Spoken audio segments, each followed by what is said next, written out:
इन लक्ष्यों का चयन विश्वसनीय इंटेलिजेंस सूचनाओं के आधार पर हुआ ताकि आतंक गतिविधियों की रीढ़ तोड़ी जा सके और यह खास ध्यान दिया गया कि निर्दोष नागरिकों और सिविलियन इंस्टॉलेशन को नुकसान न पहुंचे। The selection of these targets for Operation Sindoor was based on credible intelligence inputs and role of these facilities in perpetrating the terror activities. The locations were so selected to avoid damage to civilian infrastructures and loss of any civilian lives.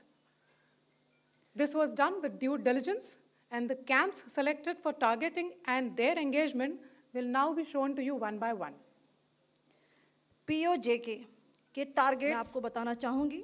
सबसे पहले सवाई नाला camp Muzaffarabad, जो कि POJK के line of control से 30 kilometre दूर है। यह एक लश्कर तौयबा का ट्रेनिंग सेंटर था।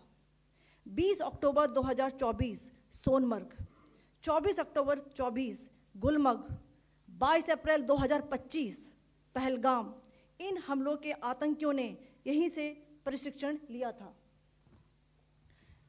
सैयदना बिलाल कैंप मुजफ्फराबाद, यह एक जैश मोहम्मद का स्टेजिंग एरिया है। यह हथियार, विस्फोटक और जंगल सर्वाइवल ट्रेनिंग का केंद्र भी था। गुलपुर कैंप कोटली, यह LOC से 30 किलोमीटर दूर था। लश्कर तौयबा का बेस था जो रजौरी पुंछ में सक्रिय था। 20 अप्रैल 2023 को पुंछ में और 9 जून 2024 को तीर्थ यात्रियों के बस हमले में यहीं से आतंकी को ट्रेन किया गया था।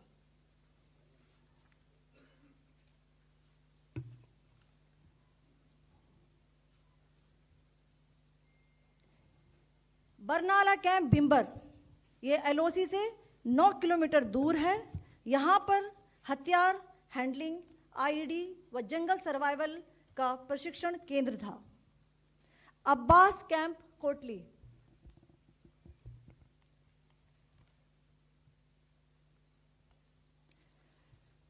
यह LOC से 13 किलोमीटर दूर है।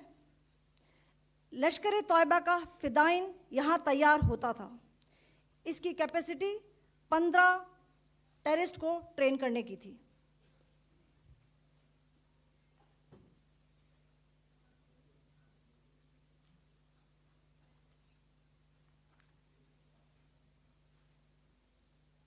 अब मैं पाकिस्तान के अंदर के टारगेट से अवगत कराना चाहूंगी। पहला, सर्जल कैंप सियालकोट,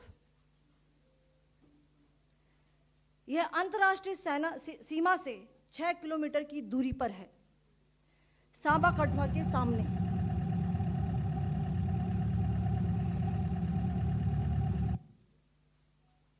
मार्च 2025 में जम्मू एंड कश्मीर पुलिस के 4 जवानों को की जो हत्या की गई थी, उन आतंकवादियों को इसी जगह पर ट्रेन किया गया था। दूसरा, महमूना जाया कैंप सियालकोट, यह 18 से 12 किलोमीटर IB से दूर था। हिजबुल मुजाहिदीन का बहुत बड़ा कैंप था। यह कठुआ जम्मू क्षेत्र में आतंक फैलाने का नियंत्रण केंद्र था। पठानकोट एयरफोर्स बेस पर किया गया हमला भी इसी कैंप से प्लान और डायरेक्ट किया गया था। मरकज ताइबा मुरीद के, यह IB से 18 से 25 किलोमीटर दूरी पर है। 2008 के मुंबई हमले के आतंकी भी यहीं से प्रशिक्षित हुए थे। अजमल कसब व डेविड हेडली भी यहां ट्रेन हुए थे।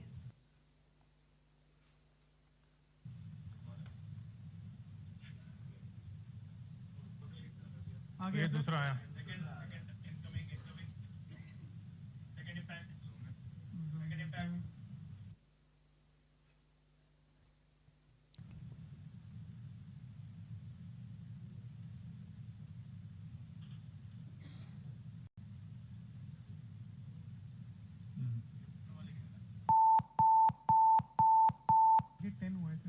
टारगेट 10 हुआ है, एंक्लोजर सेम ही है।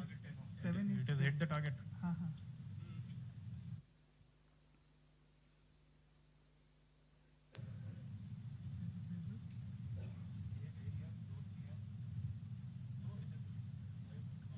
पीछे आ गया सर इम्पैक्ट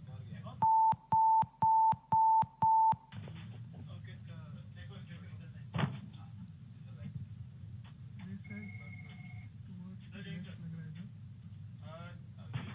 लग रहा है सर मरकज सुभान अल्लाह भावलपुर ये इंटरनेशनल बाउंड्री से 100 किलोमीटर दूर है। जैश ए मोहम्मद का मुख्यालय था। यहाँ पर रिक्रूटमेंट, ट्रेनिंग व इंडोक्ट्रिनेशन का केंद्र भी था। शीर्ष आतंकी अक्सर यहाँ आते थे। मैं आप सबको बताना चाहती हूँ कि किसी भी सैन्य ठिकाने का निशाना नहीं बनाया गया और अभी तक किसी तरह की नागरिक क्षति की रिपोर्ट नहीं है। धन्यवाद। जय Hind. The strike on the terror camps were undertaken through precision capability, as shown to you. A niche technology weapons with careful selection of warheads was ensured so that there will be no collateral damage. The point of impact in each of the target was a specific building or a group of buildings. All the targets were neutralized with clinical efficiency, and the results reiterate the professionalism of the Indian Armed Forces in the planning and execution of their operations. No military establishments were targeted.